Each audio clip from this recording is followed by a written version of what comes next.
With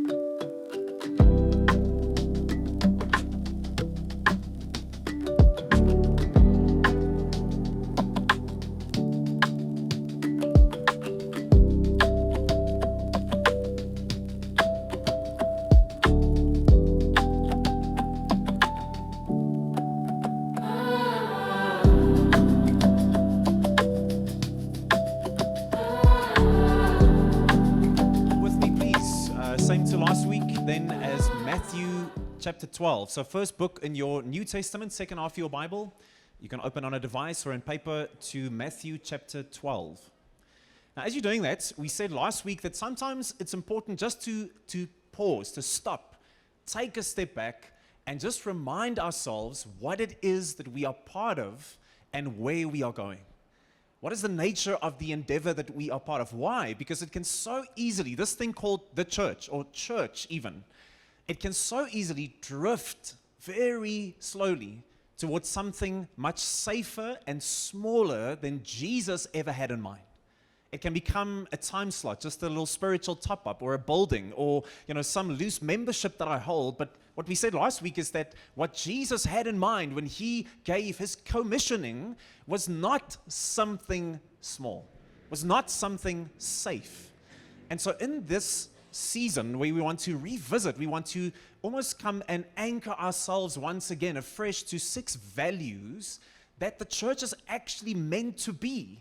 We want to encourage our hearts to say, what does this look like? Because it's not simply the commissioning, it's a co-mission. It's us partnering with God and with each other for the mission that he has, for the kingdom vision that he has for the city. His heart is the renewal of all things. Jesus did not call us simply to a time slot or a building or a brand or a person. He kicked off an adventure to form part of in the renewal of all things, the renewal of hearts, of homes, of people, of communities, of nations. It is no small thing that he has in mind. And so last week when he spoke about the first value, mission, the first vision statement that we made of the 6 that we want to bring to bear on our hearts was the following: that we partner with God to bring faith, love, and hope to our city. We want to see mission happening.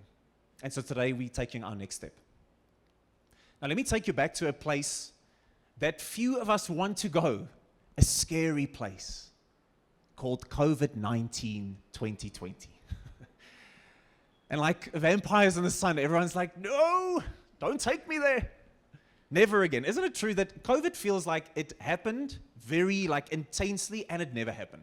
It felt like 30 years ago and 2 days ago. That's it's the weirdest time. That was in the season that the church was planted, and sometimes I see some of those photos and I'm like, did I live through that? We haven't had some, world war or anything, but that was wild. That was crazy. That was a crazy time. And, between social distancing and masks and family meetings on a Monday with our president, all these crazy things, one of these things that gripped our hearts for a season was that everything suddenly went online. There was almost excitement for the fact that now that we can embrace online life, everything has new possibilities around it. So therapy can happen at home online, and shopping can happen, at home and online, and education can happen at home and online, and everything. Even, the cinema experience, we're going to do it at home, online. And one of these places that there was great excitement in the moment for online at home was tertiary education. So I read a great article where they spoke about one of these initiatives that took place in that season is what they called in the US MOOC. So these are massive online open communities for learning. And there was this idea that, listen, we can get, now that everyone is embracing this online thing, we can get some of the best educators in the world from all these Ivy League universities, the best professors, the best educators. And when we have all these students now consuming their content online, we're not going to need all these little colleges, all over the US, because you've got this great, place to consume the best possible educational content you can imagine. So because that is what a university is, don't you think it's going to work fantastically well? It bombed very hard. Why? Because this article says, when the question afterwards, realizing, when the question was asked, what is a university? The excited answer in the moment was what? It's consuming educational content. But what they realized in the moment was what? If you ask the question, what is a university? This article says this was the realization, and I quote, "The critical ingredient is not information transfer, but what is a university? It's a social environment that's conducive to learning." That's what a university is. Let's take all of it online. Just watch the content. It flopped hard. Why? Because the university is not simply consuming content, it's a social environment that's conducive to learning. And let me show you exactly, in the same time, another bit of excitement in the world of the church. Finally, we are going to be able to have the church unencumbered, in your home, at your own time, in your pajamas, in the time slot that fits you. Man, this is going to be amazing. We've got all the best preachers and worship teams in the world. We're going to see the churches go from strength to strength. It's probably going to work out fantastic, isn't it? It flopped hard.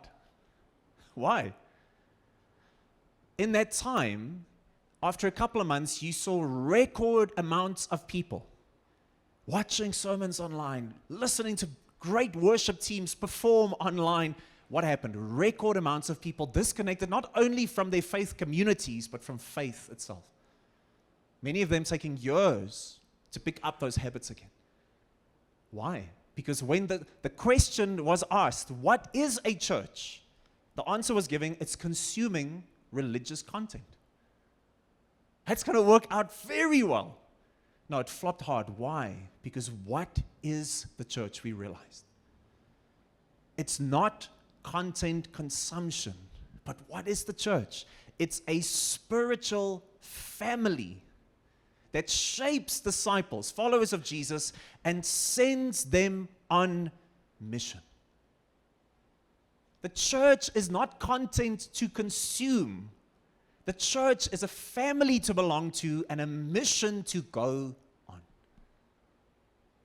Now, I can't today, from one passage, do this. So I want to instead show you from three different parts of the New Testament, three values to come and stir. I heard last week people said there was a bit of a revving up happening through the sermon. That's great. I'm trusting for more of that. I'm hoping that today, from three parts of the New Testament, you would be stirred afresh for the church, not as a building, not as a pastor, not as a worship team, not as a time slot, not as a brand, but as a family. First up, Jesus created a new family. Jesus created a new family.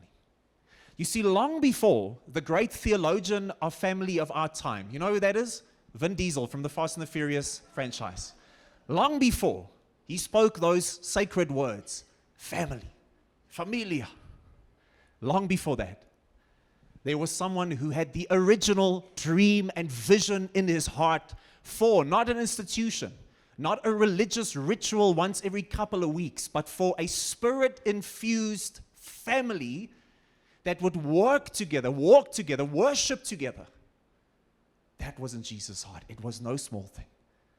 And listen to the controversial words that he speaks in Matthew 12. This is about the midway point of his ministry in the Good News according to Matthew. And it says in verse 46 the following. While he was still speaking with the crowds, his mother and brothers were standing outside wanting to speak to him. Someone told him, look, your mother and your brothers are standing outside. They want to speak to you. He replied to the one who was speaking to him, who is my mother and who are my brothers? Stretching out his hand toward his disciples, he said, here are my mother and my brothers. For whoever does the will of my Father in heaven is my brother and sister and mother. Shocking words. You see, if you were to do a study of the book of Matthew, commentators will show you that the author Matthew, inspired by the Holy Spirit, all throughout his gospel, he has been contrasting three groups with each other. He's been contrasting the disciples, the followers of Jesus, the crowds, and the religious establishment of the day, the Pharisees and the Sadducees. And he's constantly making the point all throughout these first 12 chapters that the disciples are the ones who have positively responded to Jesus' message, his invitation to say, through faith in me, you come into this kingdom of God vision. The crowds are the ones who are enticed. They kind of intrigued by Jesus, but not willing to commit.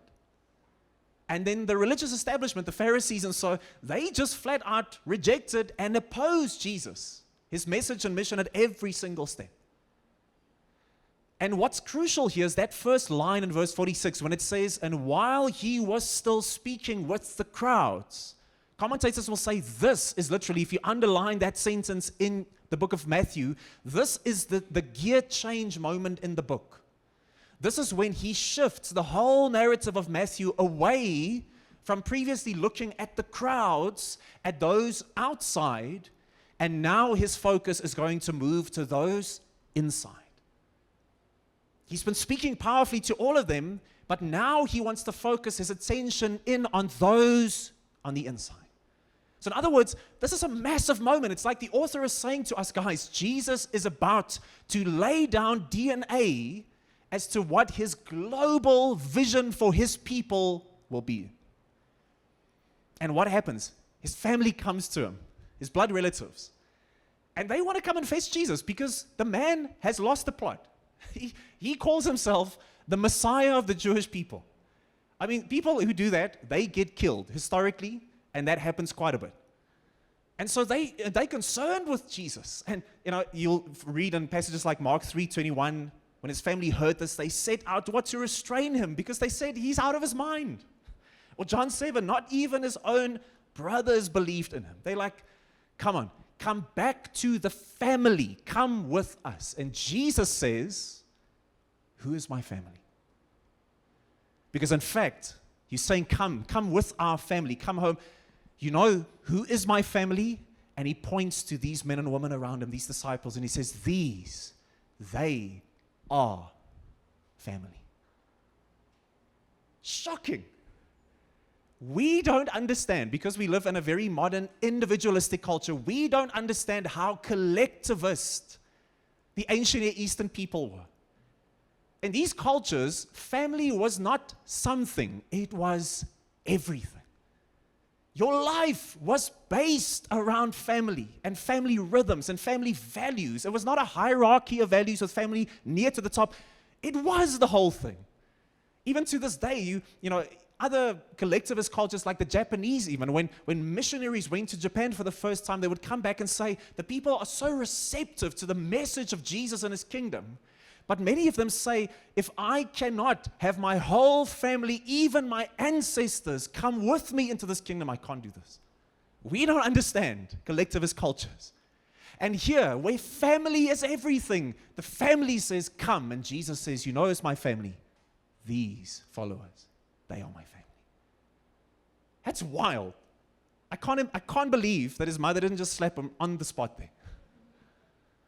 But the thing is, we know that Jesus is not trying to abolish the value of your natural, blood-born family. We know that because he will still speak very passionately about things like honoring your father and your mother. He's going to have very beautiful, intimate moments still with his own family in some of these chapters to come. So we know that's not his point here. This is a rhetoric moment. He's trying to be hyperbolic and make a statement as to what? He's trying to show them that new birth, as he calls it, faith in Jesus, that births you into new life again. It's not simply a new life, but it's birth into literally a new family. And these family bonds go even deeper than the natural bonds of blood relative family. And he says, what's the common denominator amongst the people that I call family? He says there that all those who do the will of my Father in heaven, those are family. Now, what, according to Matthew, is the will of the Father? All throughout this book, you're going to find him saying that faith in Jesus, an apprenticeship to Jesus, frees someone from sin, Satan, and death. it invites them into a journey with Christ where you become human again over time. You start to prioritize the kingdom of God. You live in relationship with God and as a representative of God on Monday. And he says those things together, those who have the will of God, you know what happens with them? It's not simply a new life, a new power, a new commission. It is birth into a new family. And it's not chosen. You know, you get born as a baby and the doctor slaps you on the backside and you say, no, not these people. No ways. Give me options, doctor, please. You know, can I swipe left or right? Can I do something? No. You are born into a family. Jesus says you are born into a new family. Do you see the Jesus vision for what we call Christianity, for the church, for following him, was never meant to be done alone. Never. Just a year ago, I was at like a Redenaars event for my son, and so some of us dads are outside talking, and one of the other men in the discussion, he's also a pastor. And he's having this fiery discussion with one of the other fathers. I'm just, keeping my distance here, when to retreat. And they speaking about Jesus and the church and this and this. And this other father has said that, listen, we don't go to church because me and my family, we do church on our own. And man, this pastor nearly made a backflip. He was like going on and, I'm just drinking my Coke Zero there. I'm doing my own thing. And, but I thought, listen, I'm not sure if you are getting across your heart yet. I don't think you're winning him over right now. But what hit me was just that statement, the sadness behind that statement. We're not part of the church because I am the church on my own. And I just thought, according to Jesus, saying that in my heart, listen, I buy into Jesus, but not the church. You can call that many things. But Jesus says you can't call that church. It was never his vision. Now, in fact, listen to Dr. Gilbert Vazikian. He writes really powerfully about community. And he says, community is deeply grounded in the nature of God. It flows from who God is. Because he is community, he creates community. Father, Son, Holy Spirit, an eternal fellowship together. This is why we have a yearning for community just in who we are. It's the gift of himself to humans. Therefore, the making of community, church, he says, may not be regarded as an optional decision to Christians. No, it's a compelling and irrevocable necessity. It's a binding divine mandate for all believers at all times. Wow. Guys, Jesus would, if he were here today, he would ask us maybe, listen, even if you closed your eyes and I said the word church, what do you see? And he would say, you know what I want you to see when I say the word church? I want you to see specific people. I don't want you to see a building or a worship team or a time slot or a pastor or a brand. I want you to see people because you are walking with them, working with them, worshiping with them. If not, you can call it many things, but you can't call it church. No, Jesus created a family. But secondly, then, the early church lived as family. See, it wasn't just Vin Diesel. Long before even, I know this is going to be sacred to some of the Disney princesses out there, even before Lilo and Stitch coined it. Ohana means family, guys. And of course, I'm speaking about the original, not the abomination of the, this live action thing that came out. I don't know what that was, but I could just get chills even thinking about it. Ohana means family, that's true. But the original Ohana means family was in the heart of God in Jesus.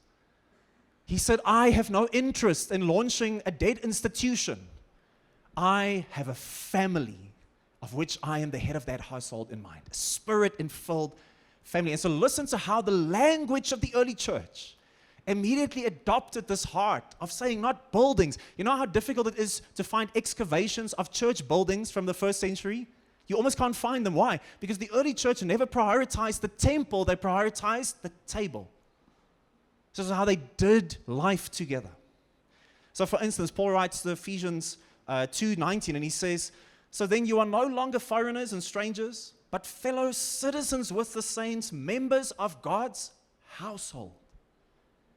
Or 1 Timothy 3, he says, I've written so that you would know how people ought to conduct themselves in God's household, which is the church. Or Galatians 6, he says, therefore, as we have opportunity, let us work for the good of all, especially those who belong to the household of faith. Just a quick side note here. That is why in the Doxeter family, including here in Hatfield, we don't like speaking about the gathering of the church on a Sunday as the house of God. Welcome to the house of God this morning. Oh, there's praise in the house of God. Take off your hat in the house of God or something crazy like that. Why? Because the building is not the house of God. You are the house of God. The house of God goes to work on Mondays. There's no sense in celebrating the house of God. We are the house of God. But that's just a side note. Now, what did Jesus envision? Is this just family for the sake of family? Is that what we see in the first century? You've got family at paddle, you've got family at High Rocks, you've got family at, knitting and bowling and whatever else is that you do. Why not have another family? What is it that Jesus, and Jesus would say that I have something very specific in mind as the outcome of this spiritual family. And many passages we could go to, but this is a good example of this. 1 Thessalonians 2. It says, as you know, like a father with his own children, Paul says, listen to the family language again. He says, we encouraged, we comforted, we implored each one of you to what?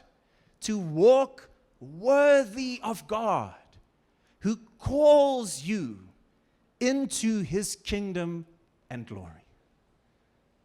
He says, your calling in Jesus, to know him, to become like him, to represent him, that calling is the outcome of family.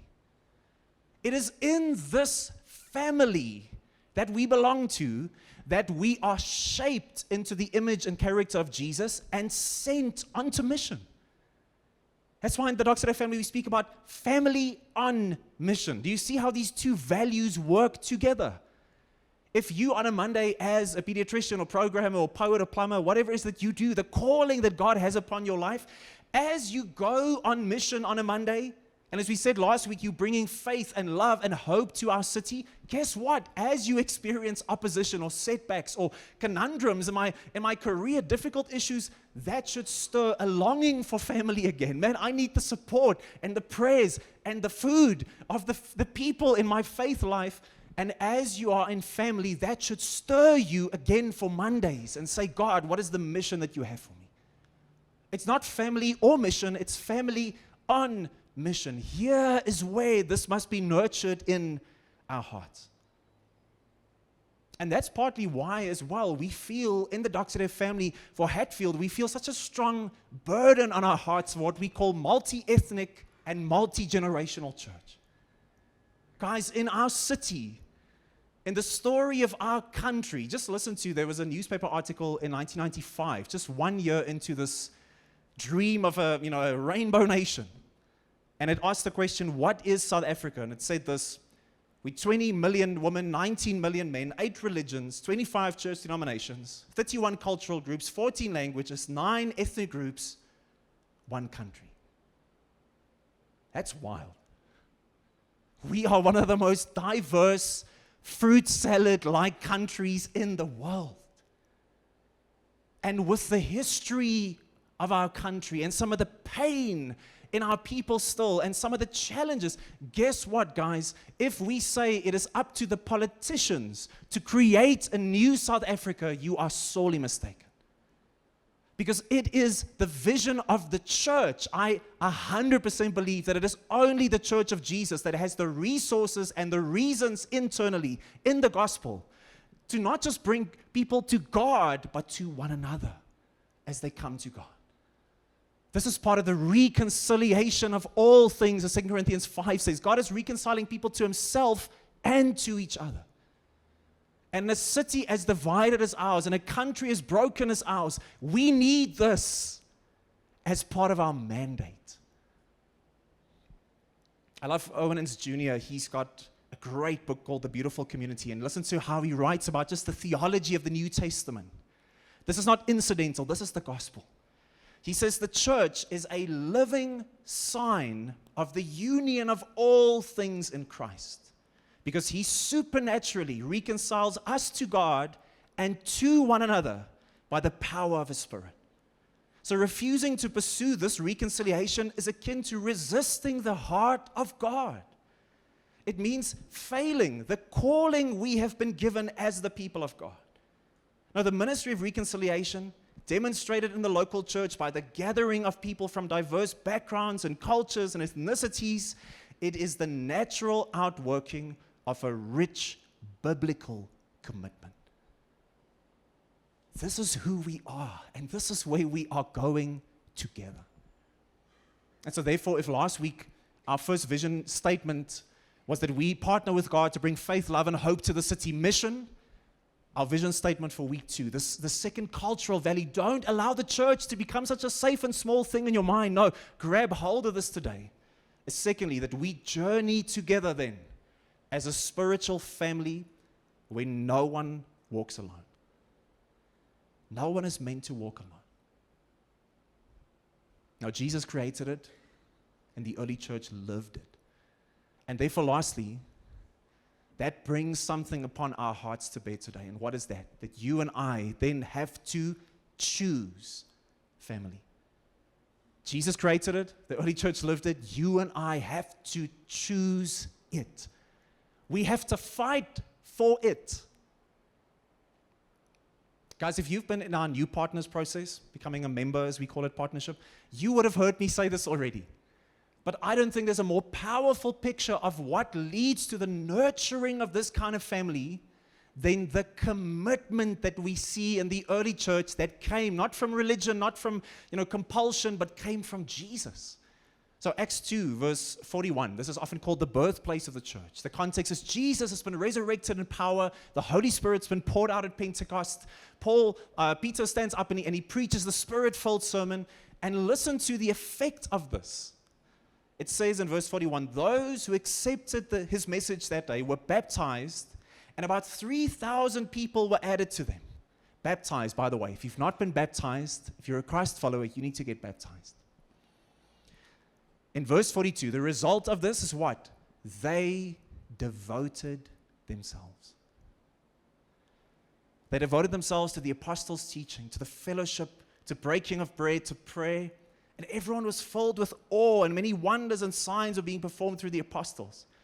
Verse 46 again, and every day they devoted themselves to meeting together in the temple, the breaking of bread from house to house. They ate their food with joyful and sincere hearts, praising God, enjoying the favor of all people. And every day the Lord added to their number those who were being saved. Powerful. More than 6 times in these opening chapters, Luke, the author of Luke and Acts, he uses that Greek word, prosatorio, committed, devoted themselves. Not because my parents are forcing me, not because it's culturally appropriate, not because of religious guilt, but because of who Jesus is and because of the Holy Spirit. There's this unction in my heart to devote myself to God and to devote myself to His people. And from that, something beautiful emerges. This does not happen automatically. The kind of family that changes the world happens through Spirit-led devotion. The picture that we've always loved to use in Hatfield for this, it's one of our favorite metaphors for this, is the emperor penguins of Antarctica.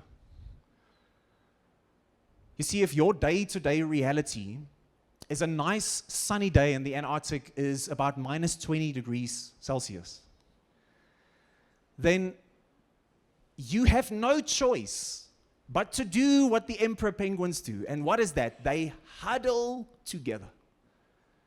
They force themselves together in this massive huddle of just pure penguin. And what's beautiful is if you watch a time lapse of this happening and they do thermal imaging of it, the temperature in this huddle gets up to 37 degrees Celsius. It's beautiful. Now, if you like a free-spirited penguin, you're like, I don't belong to the penguin thing. I express penguinness on my own. You know what happens with you? You die. He's so free-spirited, you just go and be with the Lord. You're like Enoch, and he was no more. See, it's not a choice. There's a devotion to one another. And the heat that's generated from that is literally life. And Jesus says, you know what? It is the commitment of my spirit-filled people to real life with one another. It's the heat that is generated there, spiritual heat for the formation of one's character, for the mission and the calling that God has upon your life, for the Word of God and the Spirit of God through the people of God. That is where. And the one who says, no, I just do church, I'm just in the church, I just live out my faith with Instagram and my Bible study. Guess what? You are easy pickings for the enemy. Now, here is where we do this together. And that's why in Doxa Deo Hatfield, we have a primary expression of this for our context. We call them community groups. And, okay, that's cool. Now, I'm not saying, please hear me today, I'm not saying community groups are the fullness of the value of community or fellowship, or that's crazy, because that includes everything. That includes the prize and the socials and the coffees and the people in other churches you're friends with, all of that stuff. That includes all of that. But what we are saying is community is nothing less than community groups in Hatfield. It's more, but it's not less. And that's why we're saying, we often have this saying, one of our hosts even quoted it again last week, that we are not a church as Doxa Deo Hatfield that has community groups. We are a church of community groups. And I'm not preaching next week, so I can say this today and be okay.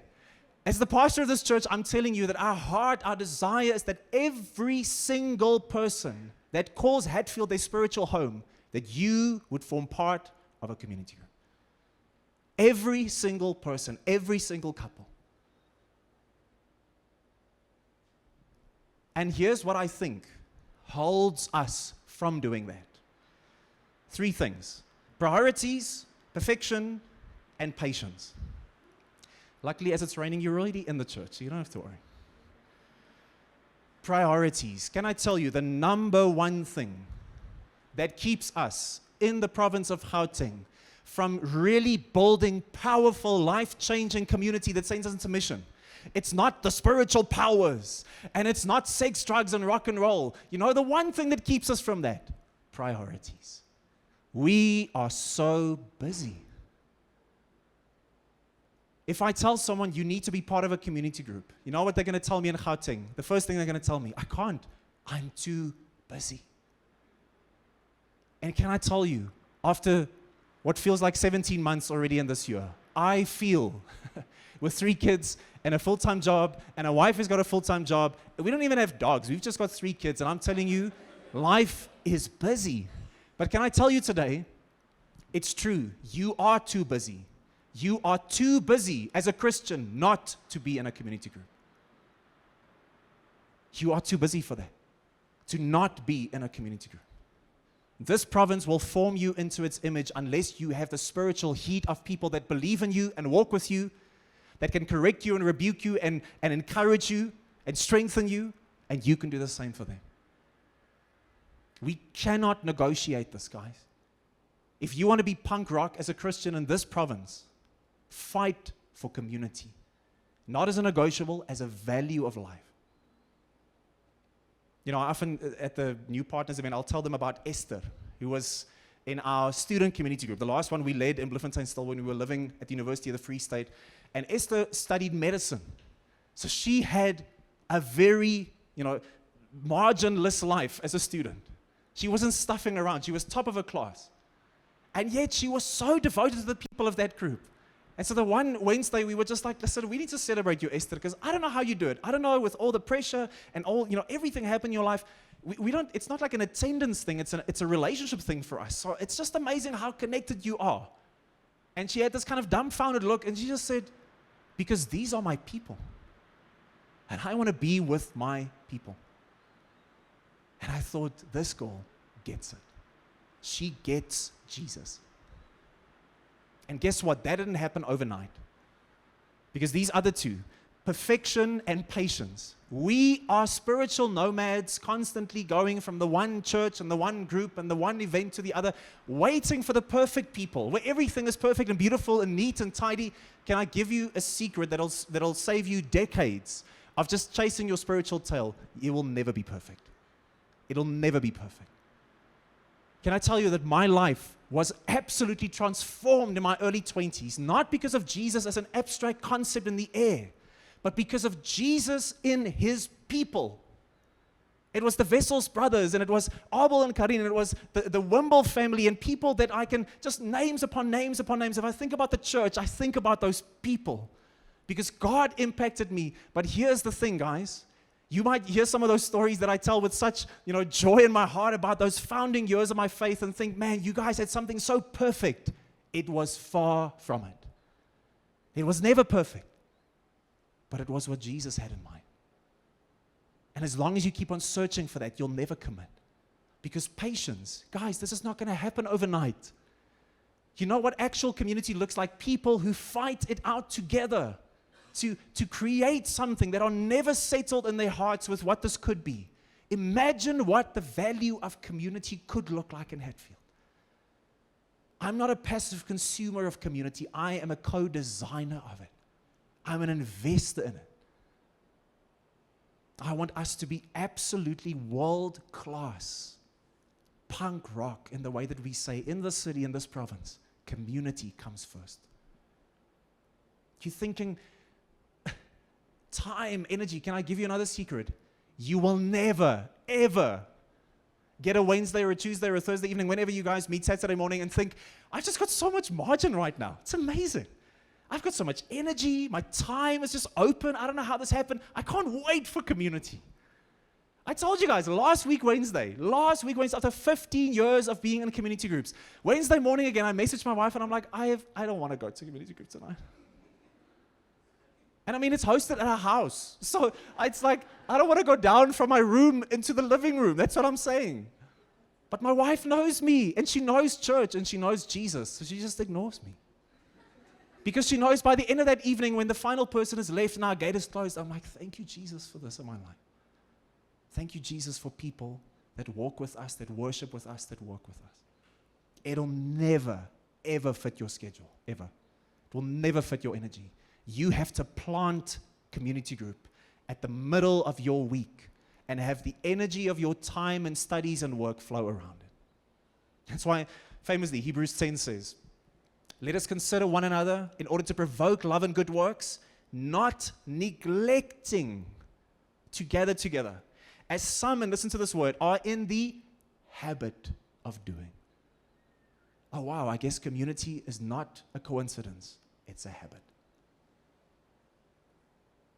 No, Jesus created it, the early church lived it, we have to choose it, fight for it. Just in closing, I realize that some people feel in the modern world there are so many places where they want your in. And some of that stuff is scary. I mean, people get involved in cults. They get sucked into weird things, weird people. But you know what's interesting is you can study the patterns of cults. People do that. And one of these patterns you find in every single one of them. Cults and cult members call themselves, we're family here. And then people lose themselves and they lose who they were. So a good example of this, just in closing, is cult leader Jim Jones in the US, founder of the People's Temple. And one of these through lines, one of these just patterns that repeats is, initially it's not the case, but eventually the cult leader, he or she asks for just pure commitment, unchallengeable commitment to themselves. And eventually what happens is the cult leader, in various ways, communicates to the followers that you will sacrifice yourself for me. And this is tragically what happened with this People's Temple cult. So in 1979, in Jonestown, over 900 of his followers committed mass suicide. You will sacrifice yourself for me, he or she says. And I just think how beautifully upside down the kingdom of Jesus is. Because here he comes, yes, as leader, as head of the household, but he's more than that. He's king of the universe. And he comes to begin to create a family, and he does not say in the end, you give your life for me. No, he says, I will give my life for you. Listen to Colossians. It says, he is also head of the body, the church. And God was pleased to have all his fullness dwell in him. Through him to reconcile everything to himself, whether things on heaven or on earth. How? By making peace. Through whose blood? Your blood? His blood. Shed not on a cross meant for you, but a cross embraced by him. A cult leader say, we family, but you are going to sacrifice yourself for me. Jesus says, in this family, the story begins as I sacrifice myself for you. And as that grips your heart, as that stirs you daily and weekly and monthly, this is the head of the body that we have. May that draw you to God. May that draw us to one another. We have to choose this. Amen? Let's pray. Jesus, thank you that yesterday and today, God, into eternity, you are, Jesus, the head of this family. And I'm praying, Holy Spirit, will you teach us what it means to be family? We want to learn, God. We want to become more of what you have destined us to be. May it happen through your grace, through your Spirit, through your power, Jesus. Come and defeat all the things in our hearts keeping us from this. In Jesus' name.